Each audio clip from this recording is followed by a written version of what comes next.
Testimony by shroudcode.com. Let me share this true account of what happened to me one afternoon in the second week of June, 1988.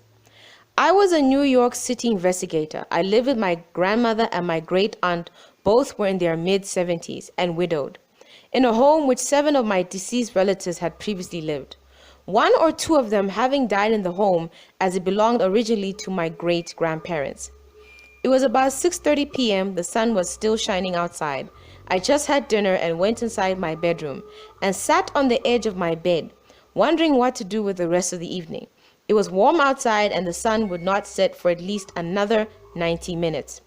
Suddenly, I glanced upward toward the ceiling light fixture as my attention was seized by what looked like a zapping of chaotic atoms, all crashing into one another ongoingly. There was no sound at all. It was like looking at a kinetic flux of energy, subatomic particles streaming wildly this way and that in a perimeter of about 4 feet in width and about 3 feet in length, like a window from the Twilight Zone opening up right in your bedroom. As I stared deeper at this scene that materialized in front of me, I suddenly saw what appeared to be a shadowy, human-like or demon-like faces, transparent, staring at me in a very agitated state.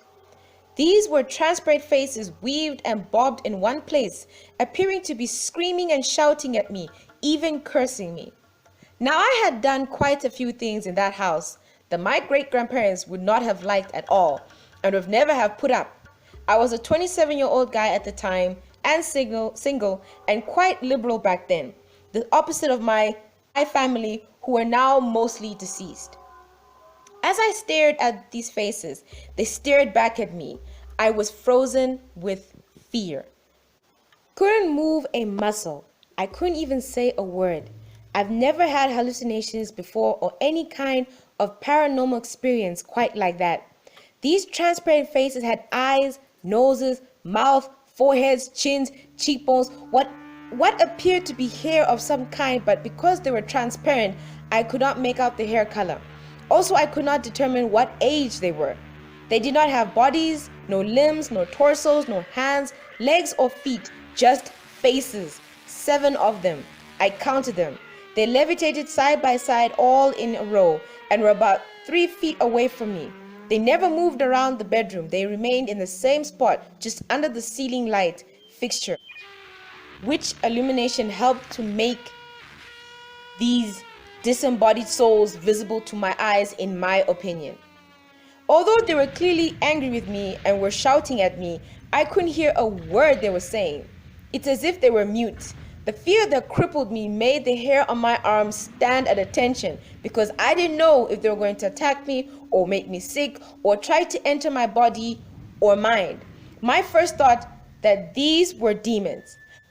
After about 25 or 30 minutes, I finally found the courage to stand up and was that much closer to them now, maybe 1.5 feet apart. One of the 7 faces turned to the other 6 faces and gesturing to me. I heard his thoughts as if by telepathic, and he seemed to say to the others, "He can see us. He's been able to see us this whole time." With that, I spun around toward the closed door, flung it open, and bolted out the room, rushing out of the house in a panic. It was still sunny outside. I thought to myself, my God, my 76-year-old grandmother and her 74-year-old sister were still inside the house on the 2nd floor. I lived on the ground floor. I used to think I lived on the ground floor alone, but not after that day. I didn't want to go back inside the house. But where else could I go? It didn't make me feel comfortable, knowing I would have to return to my bedroom later that night to sleep in there. Anyway, I never told my grandmother or her sister about that experience because I didn't want to alarm them. I couldn't call a priest to the house because then they would have known something was wrong. I did not doubt my own senses because I knew I had not been drinking alcohol, nor did I take any drugs. And yet I saw what I saw. I only prayed I wouldn't see those 7 souls ever again. It terrified me to no end. If you think you would never be fearful if you ever saw a ghost or demon, think again. You will. I was petrified.